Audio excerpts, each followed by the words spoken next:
Hi, gazers. Hi, gazers. How are we all doing? We are the Problematic Gays. Each week, we take a piece of pop culture from the last 60 years and examine it through the problematic lens, asking ourselves the question, could you get away with it today? And if not, why not? And before we take a deep dive into our chosen topic, we'll take a look at the news events of the day, we'll take a look at the TV landscape, and we'll also look at the pop charts in the UK, just to put our chosen topic into context. Indeed, we will. Got through that in one take. Very good. Yeah, round of applause. Very good. Getting used to this now, aren't we? Almost after a year, you'd think, but... I know. And we are celebrating, we are looking at something this week.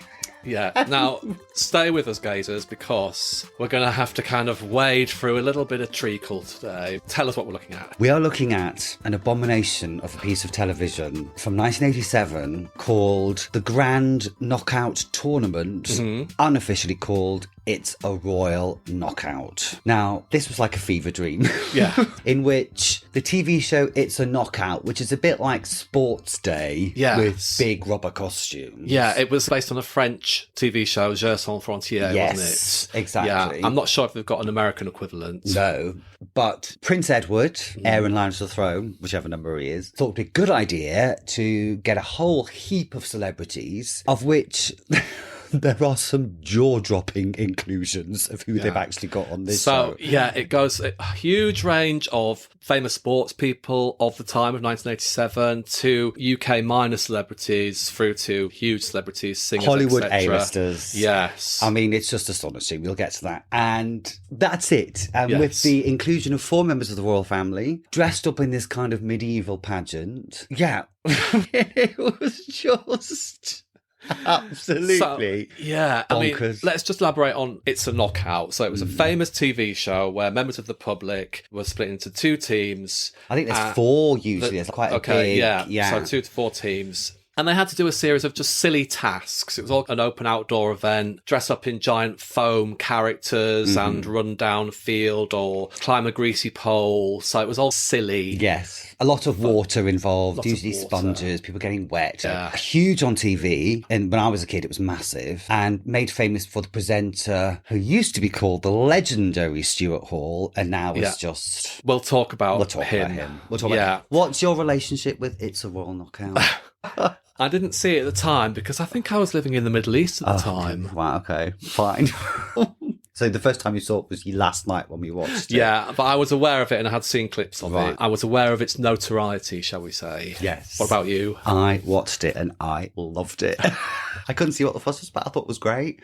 I thought the royals came across really well, but I was a proper royalist in 1987. It was the way I was brought up. Couldn't help it. It's where we were all brought up. Yeah. Street parties for Charles and Di's wedding. Exactly. You know, lots of Union Jack flag waving things because the Queen was just held in such high esteem, wasn't she? I remember we trekked down to the bottom of the road by the A1 because Prince Charles was due to be driving past in his car. Just to drive by, there was about 50 people waiting for a wave from Prince Charles. That's how... Did he wave? He did wave, actually. Oh, yeah, he did. Good. So yeah, I loved this. At the time, couldn't appreciate just how shit it is. And last night, obviously, was the first time. Now, we will say that the version that's on YouTube is edited, thank God, because the original is 2 hours long and the one on YouTube is 1 hour and 20 minutes. Yeah. If you so desire to pull up a chair, pour a very stiff drink and watch 1 hour, 20-minute fever dream from 1987, then... We'll put a link in the show notes. Yes. It's a kind of swings and roundabouts affair, wasn't it? We'll talk more about it later. Yeah. But before that, we've had some messages from our gazers. Yes, we have. Yes. Yeah, we have. We've got Ben from Cardiff. Hello, Ben. Hello, Ben. Ben was listening to our show on The Young Ones and has got in touch. He says he's a little bit older than us. An older listener.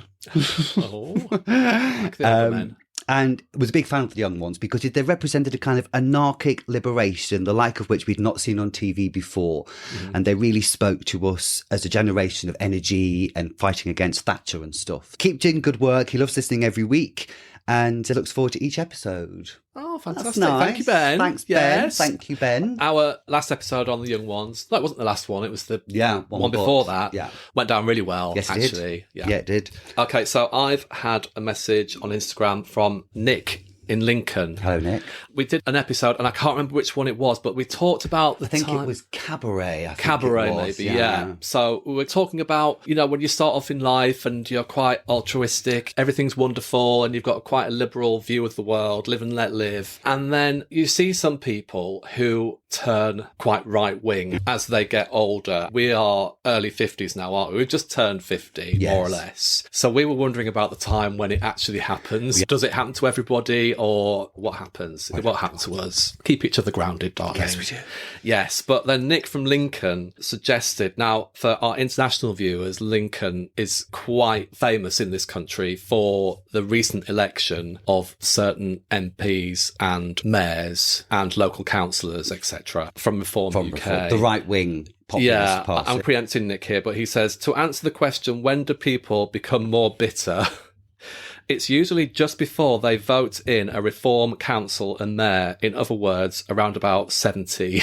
Right. Champagne popping emoji. So yes, they've just elected a local mayor in Lincolnshire, Dame Andrea Jenkins, and for people who follow British politics, she was the one who very famously, when she was in the Conservative Party, there's a very famous photo of her flicking the V's at the public as she entered into Downing Street. So thanks for that, Nick. So we've got another 20 years before we flip to the dark side, according to Nick. Another 20 years, that's all right. So with that in mind, shall we cross over to the news desk to find out what was going on in 1987. Let's do it. Here we are. Phew. We've moved to the other side of the studio. PG1. And we're going to talk about the news events of 1987. Now, we have looked at the UK before in our episodes on the Golden Girls and Rita Sue and Bob too. So this has got a little international flavour for us. Okay. Would you like to kick off? Yes, I will. So on January the 20th, Terry Waite, the special envoy of the Archbishop of Canterbury in Lebanon, is kidnapped in Beirut. He'll be released 4 years later, November 1991. So, yeah, do you remember Terry Waite? Yeah, it was a big thing, wasn't it? Yes. Yeah. And I remember being on Wogan when he got released and talking about how he'd kept himself just from going insane. You can't imagine that, can you? It's just being held captive for 4 years. In a room on your own with just darkness, I think he was. And your own thoughts. Yeah. There's that experiment that was done recently that deprived people of their smartphone, and you had the option that you could sit for 10 minutes with your own thoughts, or they could give you an electric shock. The vast majority of people chose to be electric shocked rather than just sit with their own thoughts. After 10 minutes? After 10 minutes. Terry Waite will just walk in and go, come on, get a fucking grip. Tried 4 years. Yeah. We are kind of married to our phones these days, hence we're recording on them now. Yes. But I sat for 10 minutes in quiet contemplation this morning when I was doing my yoga. Health, darling. Oh, God, here we go. What have you done the last 4 days? I've just got pissed. Yeah, thank you. On March the 1st, the first Starbucks outside of the US is opened in Vancouver, Canada. Good. Good. On March the 20th, AZT, or AZT, as it's more commonly known, is approved by the United States Food and Drug Administration for the use in the treatment of HIV and AIDS. Hooray. Positive move forward there. Positive move forward. Yeah, although obviously it was a hideous drug, wasn't it, to have to take. Yeah. On October the 7th, the US Department of Education announces new guidelines for teaching about AIDS in public schools. Hooray. Hooray. That's good, isn't it? That's really good. Emphasising the importance of abstinence and appropriate moral and social conduct. Oh, can't help themselves, can they? So their advice for all these youngsters... Be straight and Christian. And keep it in your pants. Yes. That's going to work, isn't it? Always.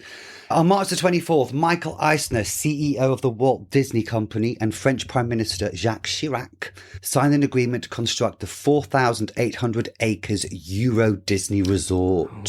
Have you ever been? No. No, I haven't either. No. Can't think of anything worse. I've been to Disneyland in California. Right. When I was very young. It doesn't appeal to me. I'd rather do a Universal or something. Yeah. A thought park. Yes. I can't imagine just wanting to walk around a park in Mickey Mouse ears. No. It's for the kiddies anyway, isn't it? I'd do Chessington over Disneyland. Do you know what I mean? I wonder if Flamingo Land's still going. Anyway. Okay, so on April the 19th, the Simpsons cartoon appears for the first time as a series of shorts on the Tracy Ullman Show. I'm watching that. Do you? Yeah, I remember watching, because I used to like the Tracy Ullman Yeah. show. Because obviously she'd gone to the She States, was hadn't huge, she? wasn't Yeah, she? she's massive. Yeah. And I remember watching this weird little cartoon. I used to really look forward to it, each episode. On May the 11th, Klaus Barbie goes on trial in Lyon for war crimes committed during World War II. And in July, on the 4th, a court will sentence him to life imprisonment for crimes against humanity. This is the former Gestapo boss, of He course. was just the barber of Lyon. Yes. The butcher of Lyon. Yes, Sorry, yeah, not the barber. That's the barber of Seville. Something completely No, different. sorry, I'm not being flippant, No. but he was a hideous man and tortured so many poor souls. And isn't it just how, again, we've talked before about how the war is still a living, breathing thing at this point, isn't it? Which still has huge influence over British Absolutely. culture. So what are we? We're 42... 43, Yeah, 42 years, yeah. So that meant a huge amount to a lot of people. Okay, so on June the 12th, during a visit to Berlin,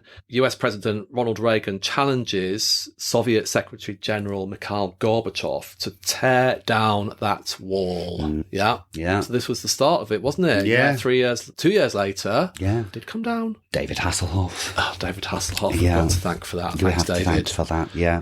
On July the 11th, the world population is estimated to have reached 5 billion people, according to the United Nations. So in 40 years, we've gained another 3 billion. So it's 8 billion today. Wow. It's unsustainable, isn't it? We're fucked. We're fucked. Run for the hills, everybody. We are, but just come to listen to our podcast and watch us, just yeah. for a bit of light relief. Do you know, I like to think if the apocalypse is coming, people will download our back catalogue as the thing they've got in their bomb shelters. Can you imagine? Yeah, wherever. I like to think maybe post-apocalypse, it's our voices which are uniting the world. If they can charge their phones. Oh, yeah. We're fucked. Yeah, we're fucked. We're fucked. Okay, on the July... So I just had to stop and reboot myself there. Did you? I just went a bit... Switch yourself off. Switch it back on. Switch it back on. On July the 27th, salvage dives begin on the wreck of the Titanic. Survivor Eva Hart likens the salvage teams to vultures. Not wrong, is she? There's continuing fascination with the Titanic, isn't there? I'm one of them. I love all things Titanic. Right. How long had it been since they discovered the wreck? Was that in the 70s? I can't remember. But the images you got were so amazing, weren't they? To think that's at the bottom of this incredibly deep ocean. Yeah. Have you ever seen the film Raise the Titanic? No. It's one of those kind of Owen Allen 70s ones. A little bit shit. It hasn't got Kate Winslet in it. Doesn't surprise me. No. Paint me like one of your French girls, Dave. On August the 31st, Michael Jackson released his album Bad, which is his first studio album since Thriller, which is the best-selling album of all time. Not a bad thing to have on your CV, is it? No. This album will produce 5 number-1 singles in the US, a record which has still, to this day, not been broken. Height of his powers, isn't it? Go. Yeah. Have you seen the video to Bad? Was that the one where he's With an underground car park. Yeah. And they're fighting and looking gangs? really tough. Yeah. I'm getting it confused with Beat It. I like Smooth Criminal. Yeah. Let's deviate away from Michael Jackson. Yes. Okay, so this is a really strange one. So on November the 22nd, 1987, we have what's called the Max Headroom Broadcast Signal Intrusion. Sounds very strange. Unknown perpetrators hijack the signal of WGN-TV for about 20 seconds and WTTW-TV for about 90 seconds and display a video of a man in a Max Headroom mask. Yes, it's really weird. You can see it on YouTube. Nobody's ever been able to explain how they've done it. So it's hackers, obviously. It's hackers. The early version 80s of hackers, yeah. And what's coincidental from my point of view is that at the time being broadcast, it's like a 1977 Doctor Who episode that gets broken into by the signal. It's a bit creepy and no one has ever been able to explain how it was done, who did it, how it happened. But it's on YouTube. We should post it on our TikToks. Yeah, we will. And Instagrams. We will. On our socials, which you can follow and subscribe to, by the way. Thank you. At Podcast Gaze. Yes, thank you. That's it for the news. Yeah, that's the news. Yes. Should we have a look at what was in telly in 1987? Let's do it.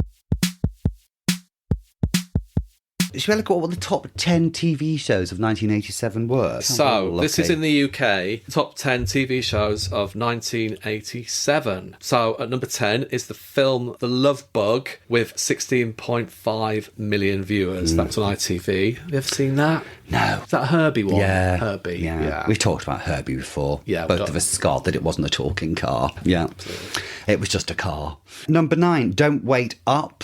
that sitcom with Nigel Havers, I believe, and lovely Simon Williams from The Archers. Oh, yeah. Yes. Number 8, Challenge Annika, Children in Need. That's 17.2 million viewers. So Challenge Annika, I didn't realise that was as early as 1987. Yeah. She finished Treasure Hunt in 85, I think. Yeah. And this was the one where she went to the Romanian orphanage. I think. Yes. Yeah. Of course, Annika's a huge star at this point, as we will see. Yes. Number 7, It'll Be All Right on Christmas Night, another Dennis Norden blooper compilation clip. Thank God for VHSs, that's what I'll say, VCRs. So you could record it and fast forward all the boring. Dennis Norden. Yeah. Get to the good stuff. Yeah.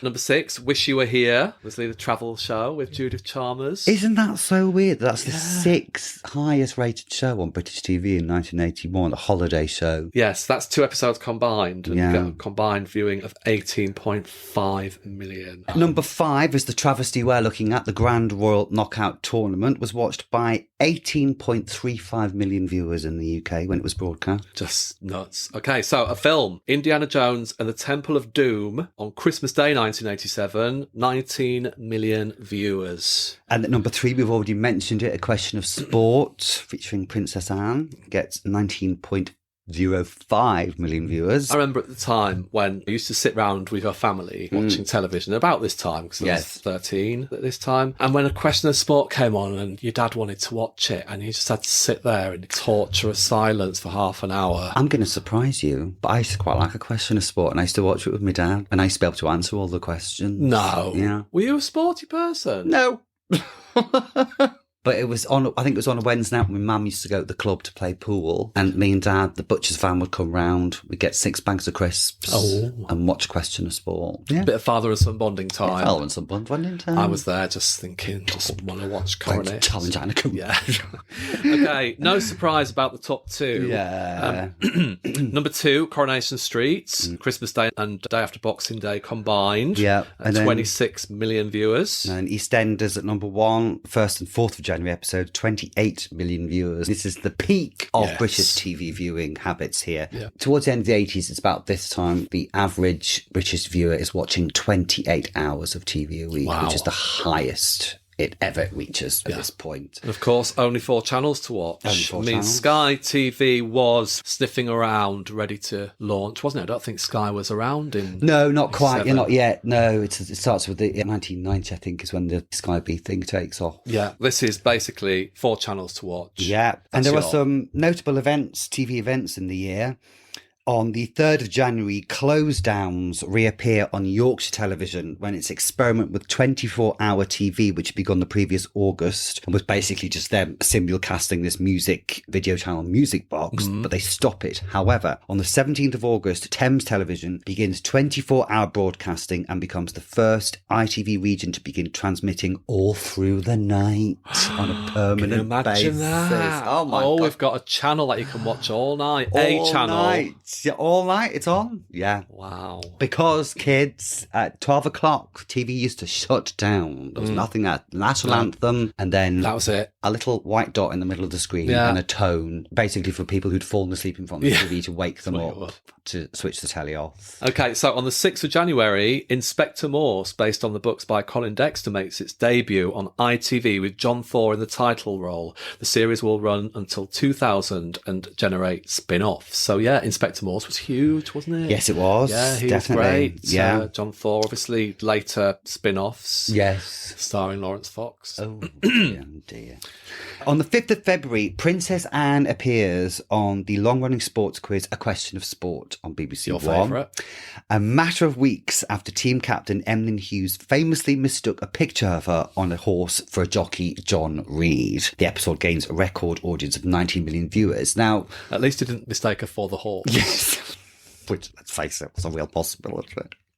Now, I remember watching this, and obviously it was a thrill, as we will discuss when we get to the meat of the episode. To see the royals like this was just incredible. And there's a big hoo-ha, because at one point, Emlyn Hughes puts his arms around her, and because he's just scored a point, he's like, and then he's, oh my God, and she's laughing, and it was like, oh my God, she's so normal. Off with his head. He appears in this thing later, that's his price he has to pay. But it was an incredible moment. So was this kind of a concerted effort to make the royals more visible? Approach approachable. I think, yeah, because obviously Diana at this point is stealing everybody's thunder. Okay, so it's a kind of like a little counter-attack. So let's see if we can big up the other ones. Yeah. Let's see how successful that was in a wee while, shall we?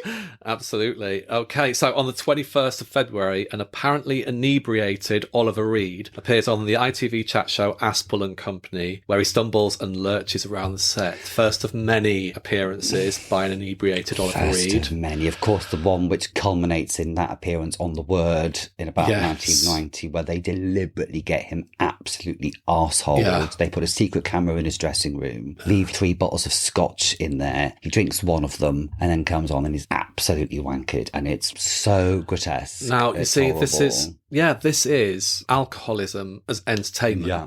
Isn't it? Yeah. That's what happened in the 80s. Yeah. It was fun to see him. He was much more fun. Who wanted to see him dissecting the characterisation of a role he'd played? Exactly. You much wanted to see him stumbling around, being funny, being aggressive towards other guests. Being proper Larry. Yeah. Yeah. Oh, it's grim. Oh, it's very voyeuristic. Very Voyeuristic. well done. Very good. On the 9th of March, it's the debut of the comedy sketch series French and Saunders, starring Dawn French and Jennifer Saunders, of course. Friends for the pod, hopefully one day. Yeah, please come on the pod. Please come on. Okay, on the 8th of June, BBC Two show the moonlighting episode I Am Curious, Maddie, in which, after 2 years of romantic tension, Bruce Willis and Sybil Shepherd finally make love following a huge argument. And ruin the show forever. Did you watch Moonlighting? No, I was aware of it, but I didn't. I think I might have watched a couple of episodes. I loved it. I thought it was clever, it was funny, it was whip sharp. The chemistry and the tension between them was fantastic. And of course, it's just ruined after this point on. So you ultimately, as a viewer, felt this tension and revelled in it. And and that's enjoyed the sparring. Yeah, absolutely. That's what the show was about. It's the taming of the shrew writ large. Right. Yeah, that kind of banter was just great. And then they just fuck it up by having them fuck at the end of the episode. Yeah. What is there to do now? I see. On the 26th of September, it's the debut of the Saturday morning children's TV show Going Live on BBC One, presented by Philip Schofield and Sarah Green. We love Sarah Green. Dame Sarah. She's having a little bit of a resurgence at the moment, isn't she? Yeah. I love Sarah Green. Yeah, she's great. And she's on Ghost Watch, which is one of our previous episodes, one of our podcasts. And of course, that means because of that, Sarah Green is friend of the pod. Friend of the pod, Sarah Green. Yeah. Okay, on the 12th of October, the debut of Going for Gold on BBC One, a general knowledge quiz presented by Henry Kelly, in which contestants from 14 different European countries compete to become the series champion. Should that be from 14 different countries compete at a disadvantage because they don't speak English to become the series champion? There's a disadvantage because they can't understand Henry Kelly's Irish accent. Yeah. What is my name? Yeah, I love Going for Gold. It was great. Staple of daytime, wasn't it? Back in the day when all the European countries were friendly and welcoming towards each other before we became this septic isle that we see before us. Yeah. On the 15th of October, during a weather forecast, BBC meteorologist Michael Fish reports, strap in. Earlier on today, apparently, a woman rang the BBC and said she heard there was a hurricane on the way. If you're watching, don't worry, there isn't. But having said that, actually, the weather will become very windy, but most of the strong winds will be down over Spain and across into France. Hours later, Britain is hit by the worst storm for 284 years. It's called the Great Storm of 1987. Yeah. Dear. It was fairly dramatic, wasn't it? London is hit by it. South East is hit by it. I don't know. I was living in the Middle East at the time. Do you want to do the next one? On the 17th of November, the first episode of EastEnders to feature a gay kiss was aired on BBC One. Now, EastEnders is a British soap for our international viewers and listeners. The scenes see Colin Russell, played by Michael Cashman, kiss partner Barry Clark, played by Gary Hales, on the forehead. Oh my God, he kissed his forehead. I'm gay, I've watched it. Collective clutching of pearls. Okay, the episode attracts a record number of complaints from angry viewers. Imagine my surprise when I turned on my TV to see one man kissing another man on the forehead. God. EastEnders breaking new ground again at the end of the month, at the end of the year, on the 31st of December, in an unusual move for a pre-recorded series. The chimes of Big Ben are integrated into an episode of EastEnders. Character Den Watts brings a television into the bar of the Queen Vic, and they watch the chimes in their entirety, and then the episode picks up again. I watched that. Did you? I do remember seeing that. It was quite exciting, wasn't it? Yes. But also, how far TV has come. Now, obviously, they'd pre-recorded either side of that, the episode, and then they'd gone to a live insert. Yeah. But just to think how TV in general has changed now, about, if you watch the news, you jump from this person in this country to this person back to the studio and all that kind of thing. Even the soaps can produce full live episodes. So the technology has really come leaps and bounds. This is some guy in TV Centre in 1987 with a flag on the go, just waiting for the thing to change the feed. Don't fuck it up, Bob. Don't fuck it up. I've had to be behind the scenes for a live show before. Have you? A live TV drama when I was a stage manager, and you're there and you can hear the TV centre coming through, go, okay, going live in 20. Because normally in your everyday job, someone fucks it up, you can just shout cut and then reset it and go again. But this is just, you can just feel your hands shake. It's like, don't shake. God. And you can see the actors waiting like there at the corner of their eye. And obviously you have to cue them like a second before you come to them. Otherwise people are going to see them like that. So you go and cue and cut. And you're just like that. Cue. I didn't fuck it up. And let's never forget the classic, how's Adam? Oh, bless. You could just see her face. Feel for like, her in that moment. God. Yeah, I'm sure she probably wakes up in a cold sweat. I bet she does. I bet she does. But hey ho, but that's what people look out for, to see it's actually live. Because otherwise, if you get a perfectly seamless episode from beginning to end, it's a great creative achievement. Yeah, but you might as well just done it in the studio. But yeah, bless Jo Joyner. We love her. We love her. Yes. Yeah. So that was a bit of the TV landscape. Obviously now we have to go cross over to the music desk to find out what was in the top 20 pop pickers. This is the top 20 of the official singles charts in the UK from the week commencing the 14th of June 1987, which is when our It's a Royal Knockout landed on TV. So skip past number 1, please. So are you confident that you're going to know a lot of these? I think I am, actually. Yeah, me too. This was our era. Yeah, ripe for the picking. Yeah. Number 20, It's Not Unusual, Tom Jones. It's having a real resurgence at this point, isn't he? Right. Yeah. And it's going to be on the programme that we're going to watch. Yes, he is. Yeah. In a wet T-shirt. Yeah. Oh, be still my beating heart. Number 19. I can't believe that when we saw Tom Cruise dripping wet. You had Tom Jones. Tom Jones. You had a little bit of a funny turn at that point. I did. Yeah. To pass you the smelling salts. Tom Jones is just very masculine. Oh, you can have him. I'll give him to you. Okay, number 19. No Sleep Till Brooklyn, the Beastie Boys. See. Okay, let's just move on. Number 18, Shattered Dreams, Johnny Hates Jazz. Number 17, It's Tricky, Run DMC. Fabulous. Number 16, Get Your Hairspray Out, because it's White Snake with Is This Love? That was a bit of dirge, wasn't it? That's a bit of a dirge. Yeah. There's a big power ballady dirge there, wasn't there? Yeah, it was. Number 15, Wishing I Was Lucky, Wet, Wet, Wet. I kind of missed the whole wet I used to fancy Marty, I can't lie. Yeah, because I was living in the Middle East at the time. Number 14 is When Smokey Sings, ABC. I hadn't realised this was so late, actually. I thought ABC were very much just of the early 80s, but here they are, still giving a jip in 1987. Rightio. Number 13, Looking for a New Love, Jodie Watley. Jodie Watley, of course, the only other woman on Live Aid with Bananarama. Yeah. Number 12, Goodbye Stranger, Pepsi and Shirley. Now, something tells me you're probably a bit of a Pepsi and Shirley fan. I didn't dislike them, but I just wasn't that into them. Bananarama were around at this time, do you know what I mean? They only had allowance for bananas. And was this around about the time when Siobhan left and Jackie? Year later. Right. Siobhan is going to leave. At this point, they've just signed with Stockake and the Waterman. Oh, okay. So then we're entering the Saw era. Yes. Okay, not Saw as in chafing. Yeah, it's a bit weird. SAW. Horror film. Yeah. Number 11, Jack Mix 2/3 by Mirage. No, nothing. Victim of Love, Erasure, number 10. Yeah. Classic. Very good. Number 9, You're the Voice by John Farnham. Number 8 is A Stone cold classic. I'm not having this any other way. It's Samantha Fox with Nothing's Gonna Stop Me Now. Now, do you remember we were fantasizing about the tunes we were going to have playing when we came on stage at the Royal Albert Hall? Oh, yes. To introduce us. Yeah. And I said, Samantha Fox, Nothing's Gonna Stop Me Now. And you just shut it down. Yeah, we're not shut having it that. down. It's great. The video I don't even know it.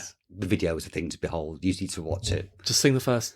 Nothing's gonna stop me now. Okay, yeah, I do know it. Yeah. I do. Would you play Samantha Fox, Nothing's Gonna Stop Me Now, above number 7, I Still Haven't Found What I'm Looking For by U2? Yes.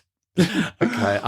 One fills me with joy, one doesn't. I think our gazers are getting more of an opinion of where we stand. Where our musical tastes morally lie. Yes. and ethically and culturally. Speaking of Bruce Willis, at number 6, Under the Broadwalk. Yeah, he's got a big music career at this point, hasn't he? Yeah. Now we've got Nothing's Gonna Stop Me Now by Samantha Fox at 8, but we've got Nothing's Gonna Stop Us Now by Starship at number 5. From the film. Mannequin. That's on our list, isn't Yeah, it? it is. Oh, Yeah. that's just riddled with everything wrong, isn't it? Yeah. riddled with it.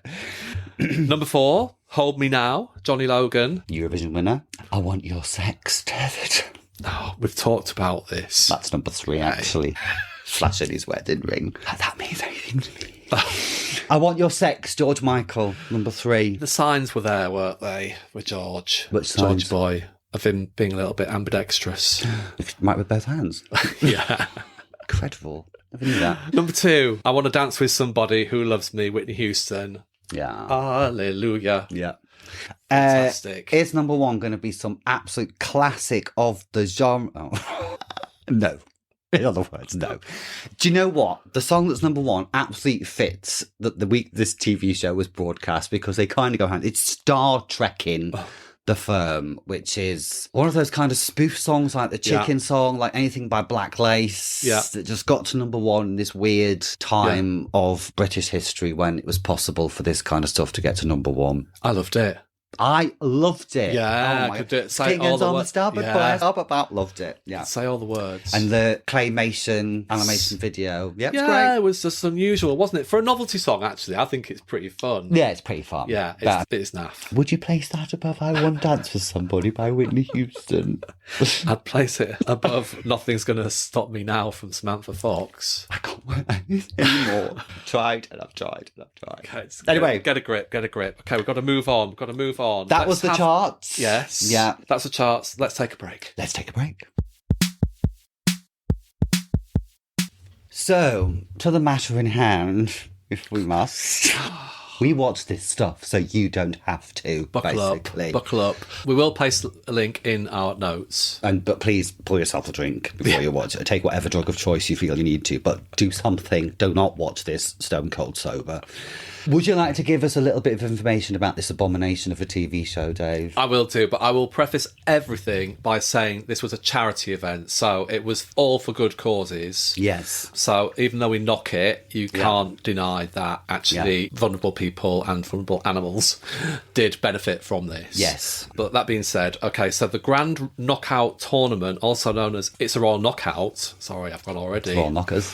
It's a Royal Knockers, was a one-off charity event which took place on the 15th of June 1987, was shown on British television and then the American TV network via USA Network. Okay, so it was staged at a lakeside lawn of the Alton Towers stately home in Staffordshire, and it followed the format of It's a Knockout, the British version of Jeux sans frontières.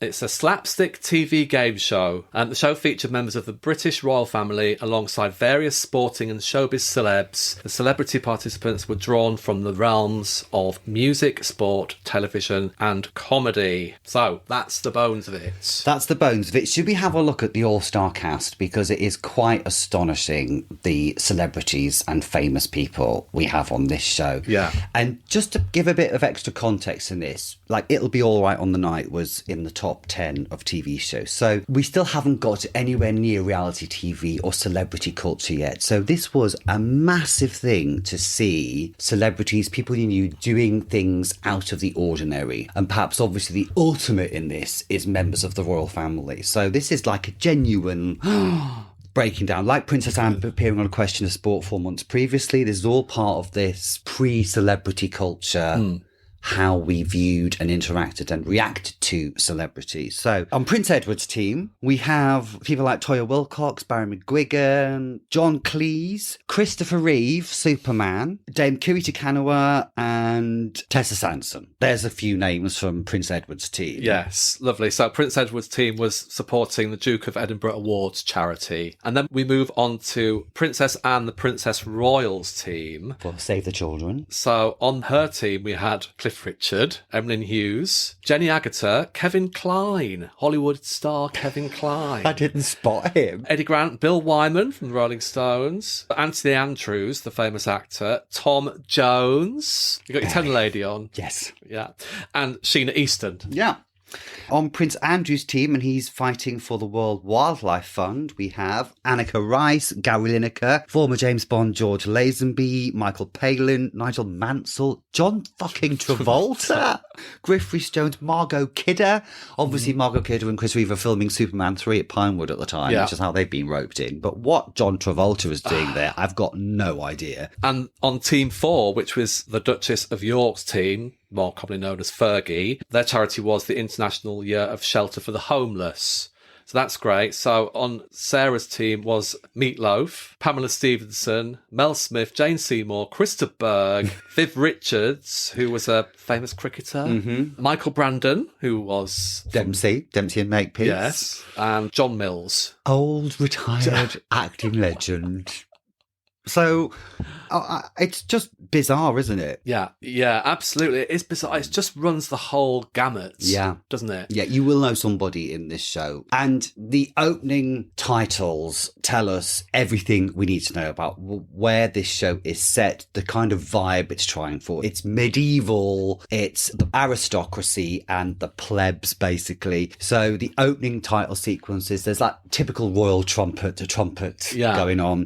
There's a gloved hand turning a page over. You get the flag, obviously, the Union Jack. You get World War II style music, then a very plummy voiceover. Yeah. Does point out, again, in one of the ways and one of the demonstrations of why Scotland and Wales hate England, that this TV show says England's Isle was green and pleasant. Yes. No mention of anybody else. Yeah. This is basically this kind of medieval historical panacea, which a lot of the population of the UK like. This idea that everything was much better in the olden days when class insecurities and the class struggle was real, etc., etc. We have actual dukes, actual members of the aristocracy as the judges, which again just situates this in how comfortable Britain was in the class system at the time. Oh my God, these judges are dull, aren't they? Oh my God, we've got the Duke of Westminster, we've got the Duke of Gloucester, we've got the Duke of Roxburgh and the Duke of Algorn, all devoid of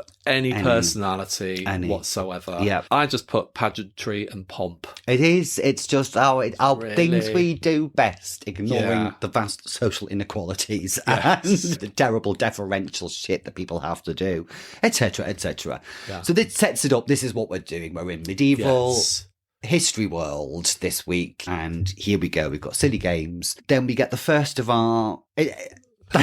There are so many. Okay, when we watched this, I felt as though Lee might have slipped a little acid trip in my cup of tea / glass of wine that I had. Because we get a succession of celebrities who are introduced as the king and queen of the realms, all their kind of subordinates and stuff, but it's just like a roll call of British kind of celebrities, isn't it? Yeah. So we get Aled Jones from The Snowman walking in the air and all that kind of malarkey. He's the, what's he called? The page boy, the herald. He reads the herald, looks like Bernadette Nolan or Princess Diana in 1981 in this, bless him. And then we get Rowan Atkinson in his Blackadder persona. Yes. As the kind of the ruler of the realm. Lord Knock. Lord Knock. Yes. And Barbara Windsor. Dave Babs. Adore Barbara Windsor. Yeah.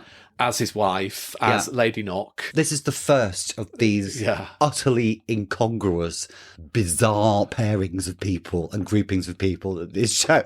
And it only gets more bizarre, doesn't it? So then we get Les Dawson, who I'm just going to say right now is probably the best thing He really is. He really is. Yeah. In this whole thing. Yeah. Les Dawson, just being how Les Dawson is, had all these jokes up his sleeve, improvised perfectly, and always had this kind of like tone of playing along with everything, but also irreverence. Taking the piss out of everybody at the same time. Paired with Sue Pollard, just for another little 80s double. And Les is the overseer of a game, which is, what's it called, that game they keep coming back to? Oh, it's called Asda Marathon. The Asda Marathon. Because, there's a lot, the weird thing about a lot of promotion in this as well. A lot of the games were sponsored by various companies, which anyone knows for the BBC these days. Yeah. The BBC needs to be seen as impartial, and they're not allowed to promote any products. They were then. I'm surprised. I don't know how this got through. Maybe because it was an international show. Maybe it was for charity as well. It gives it a whole bit of a grotty feel, doesn't it? Yeah. So there's the Asda Marathon, then there's one sponsored by McDonald's, Canada Life Assurance, the Britannia Building Society. Yeah, it's all a little bit it's all a bit low rent. Yeah, it isn't really is. And you're right, Les is. So we have 4 rounds of the game that he's overseeing, which is basically a pole across some water, and the celebs dressed as court jesters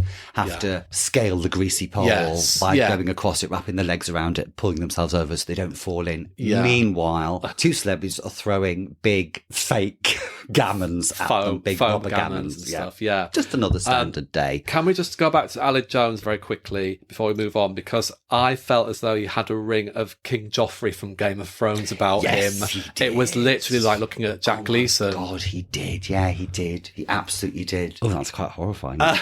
And Les, we keep going back to saying, and Les is clearly getting more, not pissed off, but he's clearly getting over it, isn't he? Yeah. And so we go back to his game 4 times, and his commentaries are just legend, aren't they? Yeah, they're great. Legend. It made me wonder that he was obviously watching everything unfold before him, all the games, and probably seeing that this was not a bit shit and not hugely entertaining. So he just, every time we went back to Les, he just ramped up the comedy a little bit more, and he was the saving grace of this whole thing, I feel. He really was. Yeah. Should we address the elephant in the room? Oh, yeah, okay. Let's just get serious for a second. Fairly big horrendous, because, hey, it wouldn't be a piece of vintage light entertainment show without the presence of a sex offender somewhere.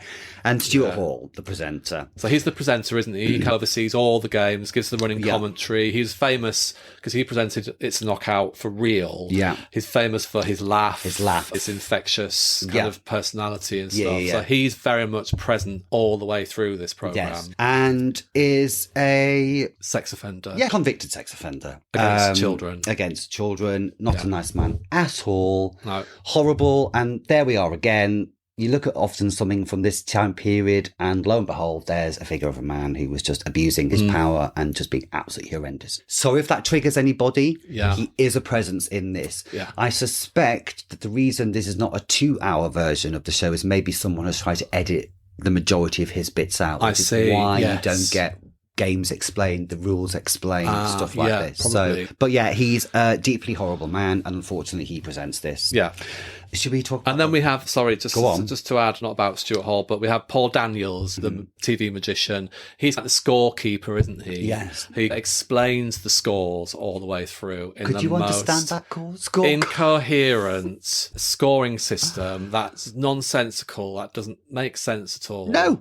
No, I couldn't. We're not stupid. It was like, what the hell? What's he doing? He's just speaking random numbers. At one point, it was just like he was going to say, well, that means the red team have got 33,000 points. It was like, what is happening? Because the Royals can bring their jokers in, which means they get double the points. And it's just... Yeah. Okay. Should we talk about the Royals? Let's talk about the Royals. Okay. So...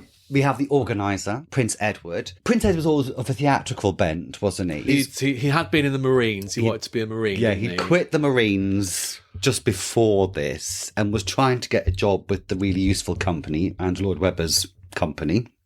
You see my phantom windy pops going on? See, this is the only tricky thing about this new setup, is that I can't reach over and burp you, which I normally do. And he clearly loves it, doesn't he? He likes the frocks, he likes the costume. He's having a whale of a time when he's brought out. He's just really dull, isn't he? And he's clearly had a charisma bypass and is clearly trying far too hard, isn't he? They could just swap any of the roles and say the same thing about them, really. Talk about the other ones. Then we've got Fergie, to her credit, looks like she's having a good time. She takes it on with aplomb, doesn't she? She's very jolly hockey sticks. Yeah, she sees this for what it is. She just thinks, actually, you've got to inject a bit of personality into this and enthusiasm. Otherwise, it's going to sink to its knees. Yeah. Then we have Prince Andrew, who... all our international listeners would need no introduction. Anyway, he doesn't come across very well at all. He gets a proper cob on at one point when it appears that something has happened, that he's been deprived of a point. Yes, he goes in, he contests the marking. Yeah. And safe to say, he has a little tantrum. It's a really useful insight into what a royal person does when things don't go their way. Yes, yeah.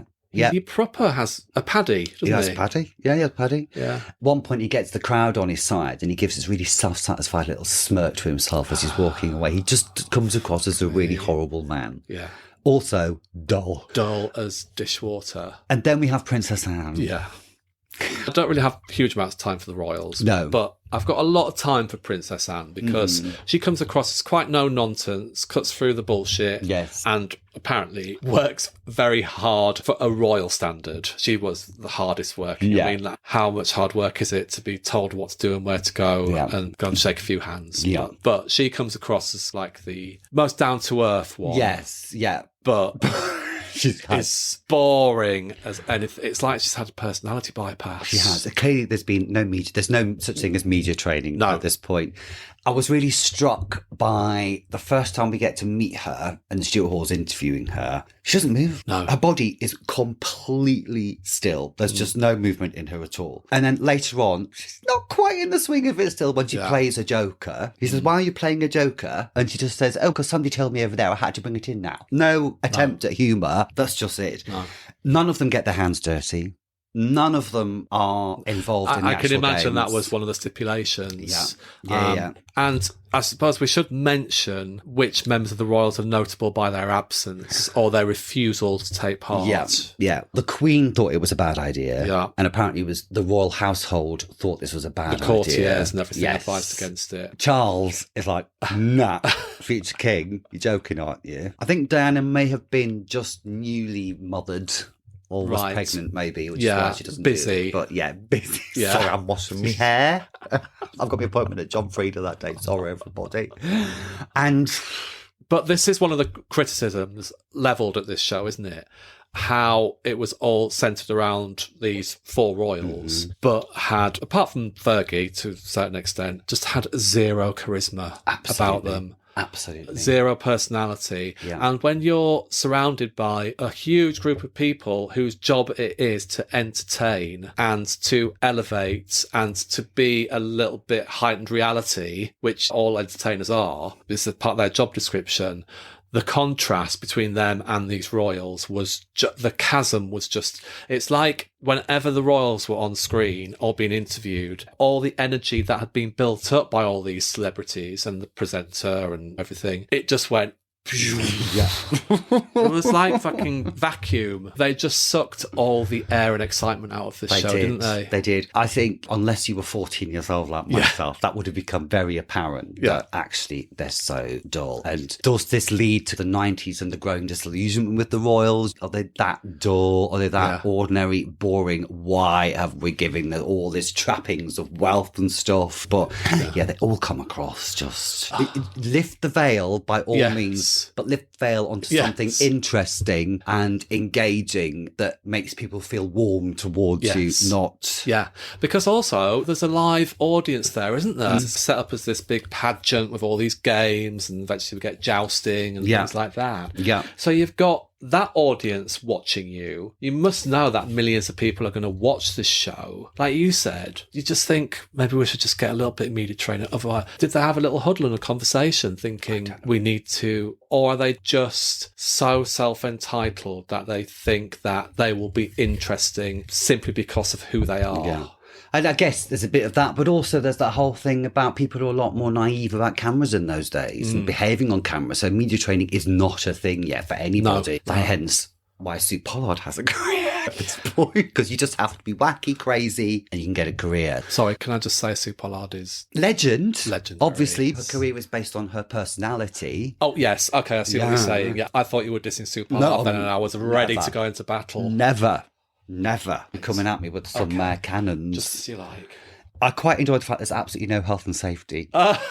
There's one point in one of the games where they're dressed up in these giant foam outfits with a very small peephole to, as kings. And the aim of the game is to chase somebody, catch up with them, and rugby tackle them to the floor. And this poor woman, I don't know what personality it was, one of the sports people, gets rugby tackled to the floor and has to be carried off by her teammates. It's dreadful, isn't it? You just see it in the top corner. She's smacked to the ground. And there's another one where it's, do you know Wipeout, the game Wipeout, where the guys have to bounce off the red rubber balls sequence and fall in the water? Yeah. But on Wipeout, obviously, there's nothing below that if you fall off these rubber red balls, you literally just splash in the water. They were doing this like stepping stone thing, and it was basically a concrete pool all the way around. I thought... We're one little slip away from someone losing all their teeth. Absolutely. It was hideous. There was no... I don't know if the risk assessments were even a thing in 1987. Clearly not. Because let's face it, that guy's going to get killed on the Late Late Breakfast show this time. Correct. I think a year later, maybe. But So it was dangerous as medieval... Yes. Jousting sessions actually were. I was expecting to see someone get garroted by a pole at some point. Yeah, so we go through all these sequence of games, don't we? Yeah. We've got Knock a Knight, which is basically like blind skittles knocking down on a big knights in shining scale. armour. Yeah, which basically involves a team member just screaming at somebody blindfolded, going forward, left. Just dreadful. Oh, we can't go into all of them because some of them were genuinely funny to watch because there is something funny, intrinsically funny about these outsized rubber outfits falling over, trying to get through. There's one where these big kings trying to get through this little gap. I laughed out loud. Yeah. Which is why you need a drink or drugs to watch this. They were few and far between, those moments. They were. I mean, look, I did say at one point to you, how long have we got left of this? Yeah. There was enough to keep you entertained, but I think we were watching it as two 50-year-olds 40 years later, and we could see it for what it was. Yes. And it was entertaining that the royals were so vacuous, and it was entertaining that we had this nostalgic tinge to sing, oh, it's Les Dawson, oh, it's Sue Pollard, and what the fuck is John Travolta doing there, running down in this hideous kind of jester's outfit and stuff, and Margot Kidder's just standing there saying nothing. So it was entertaining to see it on that level. And like you say, if we both watched this when we were 13, 14 years old, it would have been stupendously entertaining. Absolutely. But the overarching view was that it was just a bit shit, a bit low rent. It's really for the royals to be doing this. If you want to, like you say, if you want to maintain this air of, we're worth it, we are sent from the divine to rule over you. Yes. If you want to maintain the mystery. Yeah, exactly. Don't be doing fucking Royal It's a Knockout. Don't do because we can see you for exactly who you are. And it ain't pretty. I haven't got much else to note apart from Tom Jones in leggings and Mr. Darcy shirt getting very wet in a game, which was obviously... And I quite fancied Jeff Capes. Jeff Capes, he was just holding the King's scorecard. Guardian, wasn't he? He was just like the King's champion, What was it, the beard and the height? I think it was the beard, the height, and the girth. And the armour, and the girth. Okay. Sorry, everybody. Yeah, there wasn't anybody who I just thought, oh, no, there wasn't. Sorry, there wasn't. Yeah. Some of the combinations, the pairings were really strange. You had John Travolta running around with Rodney from Only Fools and Horses, Nicholas Lyndhurst. Margot Kidder running around with Eddie Grant, which was just nuts. Jenny Agutter, obviously English Rose. Yes. With Walter Payton from the Chicago Bears. Yeah, that was random. There's quite a few American sports stars, Very strange. Gary Lineker and Fiona Fullerton. One of the funniest moments was when Gary Lineker, he was featured quite a lot actually. Yes, Gary he was. Lineker. Yeah. He was looking like a baby, like obviously early 20s, fresh-faced. And one of the funniest things was when he was in a giant foam thing, health and safety again, his costume caught in this mechanism, this turnstile mechanism. Yeah. a few more turns, then He'd lost his legs. He would have been in the meat grinder. So he had to take his outfit off. No more footballing for Gary. No, and then he had to take his foam outfit off, and he had these tights on, didn't he? Like these sheer nylon tights with a seam up the back. Yeah. You just saw him wandering off with them on. I thought it was like Top Gun again. Yeah, that was funny. So there were fun elements to this. Yes, there were, absolutely. But it was a fever dream. It was. Yeah. It was nuts. I felt as though I was on a trip. Absolutely nuts, yeah. Have you got any more points you want to bring up about this? No, because I think our gazers might have lost the will at this point. Yeah. What would you give this out of 10? I would have to give this 5 sheer black tights out of 10. Right. Yeah, and that's being quite that was for the nostalgia value, for the showing up of the royals as they really are, the lifting the veil on the royals really unsuccessfully. Yeah, that's about it, really. What about you? I'm going to give it 3. 3 what? Rubber gammons out of 10. Although it was an interesting snapshot of pre-celebrity culture and the royals on a particular trajectory, and there were a couple of laugh-out-loud moments, it was just shit. It's just shit. It was interesting. It was fun. It was fun to watch it, and I'm pleased we watched it. Yeah. Very much a snapshot of a certain time and a certain place, isn't it? Yeah. Never to be repeated. Never to be repeated. Wonder why. Shall we just talk very quickly about we'll put it on our socials. Oh, Prince Edward's reaction to the press conference. So Edward has invited all the press, obviously. He's very proud of this. But he makes the stupid mistake of putting all the press in this tent all day. It's a hot day. Doesn't give them any food or drink. So by the time it comes to the thing finished, they've been in there for like at least 6 hours. I think everybody's very fucking grumpy. The press, the old Fleet Street press that you don't want to piss off. And there's a great press conference of him coming in, and he says something like, so what did you all think of it? And everyone's just like, oh, tumbleweed. And he gets really arsey again. It shows in this kind of entitlement. He goes, what's wrong with you? Yeah. People have worked hard and all this stuff, gets a bit petulant and legs it off the press conference, storms it. And it's just, we'll try and find it and put it in the show notes as well, but it just speaks volumes, doesn't it? Yeah. And he's still really proud of what he's done, you know. Raised 1.5 million for charity. It did, but I think it only did about 10 grand in this country. Really? It was huge. I think it was watched by like 800 million people around the world. Yeah. You know, it was a big thing, but hey ho. Anyway, okay, let's leave It's the Royal Knockout. Yes, let's do that. And truly, please, in the bin of history. Absolutely, in the bin of medieval flicking yourself off about history.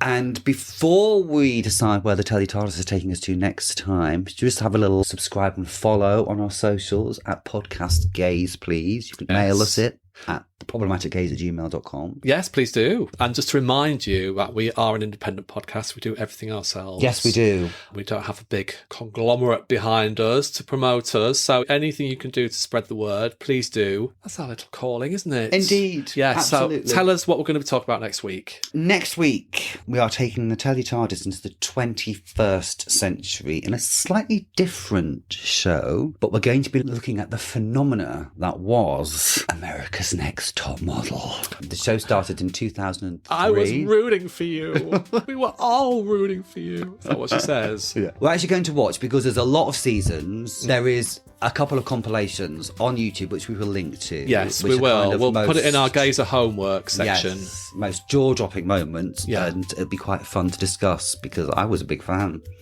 I've dipped in and out. I wouldn't know any kind of whole series or anything. Just the little bits that I've seen. It's just... Yeah. When did it start? 2003? 2003. So that's 23 years ago. Yeah, absolutely. Same year as What Not to Wear, which feels yesterday, doesn't it?